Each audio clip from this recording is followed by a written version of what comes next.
Hi guys, I welcome you all in my channel.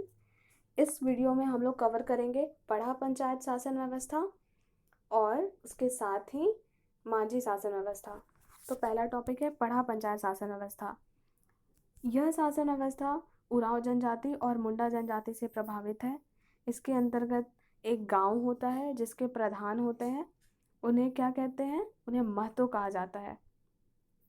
और महतो का अपना काम होता है, जैसे गांव का जितना भी मामला होता है वो निपटारा प्रधान करते हैं और इनके पास प्रशासनिक और न्यायिक अधिकार होता है। महतो के जो सहायक होते हैं उन्हें मांझी कहा जाता है। उसके बाद कई गांवों को मिला करके एक पढ़ा बनता है और पढ़ा में दो अधिकारी होते हैं, एक सर्वोच्च अधिकारी होते हैं और एक प्रमुख होते हैं। जो सर्वोच्च अधिकारी होते हैं उन्हें पढ़ा दीवान कहते हैं और जो प्रमुख होता है उन्हें पढ़ा राजा कहा जाता है।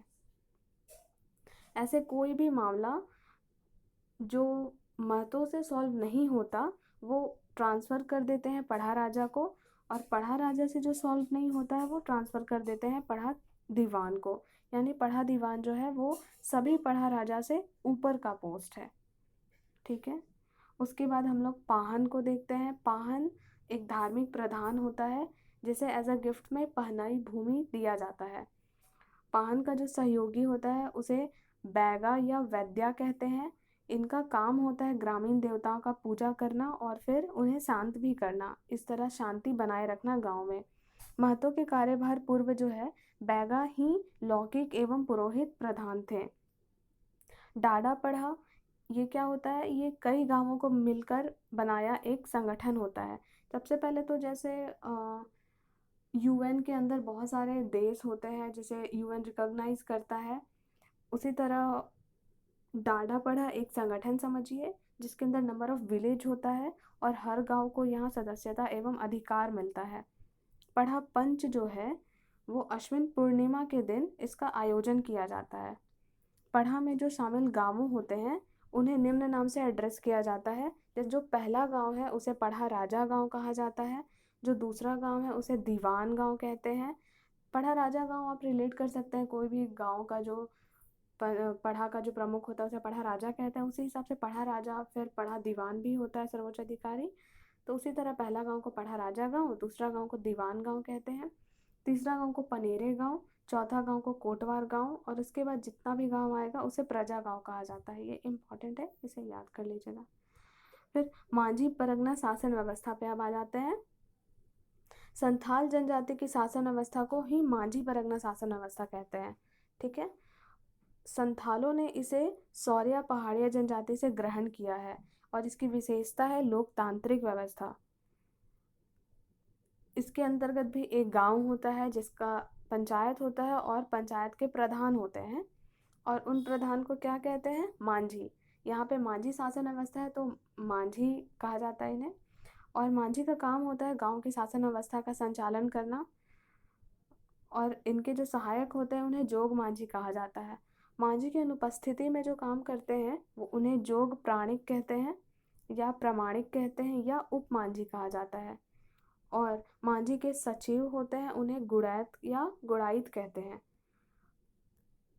एक छोटा सा नोट है कि झगड़े के निपटारे में गांव के कुछ वरिष्ठ लोगों से विचार विमर्श किया जाता है जिन्हें भक्तो प्रजा कहते हैं। जैसे हम लोग बोलते हैं ना, चाचा आइए अपना आपका क्या विचार है रखिए, उसी तरह ये भगदो प्रजा है। लासे टंगाए जो है ये एक तरह का पोस्ट समझ सकते हैं इसे। इस गांव का प्रहरी होता है, बाहरी आक्रमण से गांव की रक्षा करता है, यानी कि मांझी शासन व्यवस्था का इंडियन आर्मी समझिए। और उसके बाद चौकीदार होता है, वो पुलिस की तरह काम करता है। उसके बाद फिर 15 से 20 गाँव को मिलाकर के एक परगना बनता है। 15 से 20 गाँव को मिलाकर एक परगना बनता है और परगना का जो प्रधान होता है उसे परगनैत कहते हैं। परगना से परगनैत याद हो जाएगा। परगनैत के जो सहायक हैं उन्हें देश मांझी या मोड़ी मांझी कहा जाता है। देश मांझी भी 5-8 गांव के प्रधान होते हैं। ये भी इनका भी थोड़ा ऊंचा पोस्ट है, देश मांझी कहा जाता है। इसमें एक चीज़ ये है कि मांझी द्वारा जो अनसुलझे मामले होते हैं उसे देश मांझी सुलझाते हैं और जो देश मांझी अनसुलझे मामले जो होते हैं उन्हें परगनैत सुलझाता है। और परगनैत जिसे नहीं सुलझा पाता है वो उसे हस्तांतरित कर देता है दिशुम परगनैत को। यानी आप एक क्रोनोलॉजी समझ सकते हैं, मांझी, उसके बाद देश मांझी, फिर परगनैत एंड देन दिशुम परगनैत। मांझी, देश मांझी, परगनैत, दिशुम परगनैत, बस ये एक याद रखने से सही हो जाएगा। फिर बिटलाहा जो है वो एक तरह का सजा है, काफ़ी कठोर सजा है जो यौन अपराधों के दोषी को दिया जाता है। इसके तहत अपराधी का पूर्ण बहिष्कार करते हुए उसे गांव से ही निकाल दिया जाता है। और धार्मिक प्रधान जो इसमें होते हैं उन्हें नायके कहते हैं, और इनके पास इतना राइट होता है कि ये धार्मिक अपराध पर फैसला ले सकते हैं। और इनका एक उपनायके भी होता है जिसे कुड़ाम नायके कहा जाता है, नायके और कुड़ाम नायके। इसमें एक तरह का दंड है, करेला दंड जिसको कहते हैं।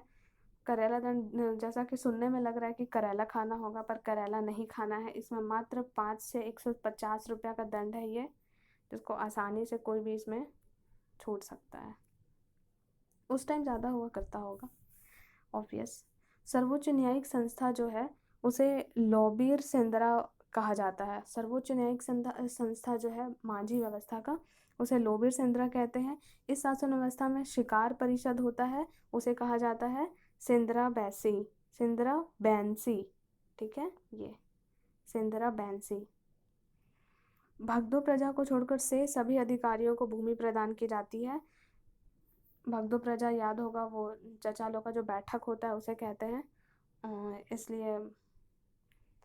फिर यूल रूल्स जो हैं उनके यूल रूल्स के नियम के आधार पर मांझी परगना शासन व्यवस्था को कानूनी मान्यता प्रदान की गई थी। यह एक तरह का लोकतांत्रिक व्यवस्था था और इसे कानूनी व्यवस्था प्रदान की गई थी किसके तहत, तो यूल रूल्स के नियम के आधार पर। तो हो गया हमारा ये दोनों शासन व्यवस्था कंप्लीट। आशा है आपको समझ में आया होगा। Thank you. अगर अच्छा लगा तो लाइक करें, सब्सक्राइब करें।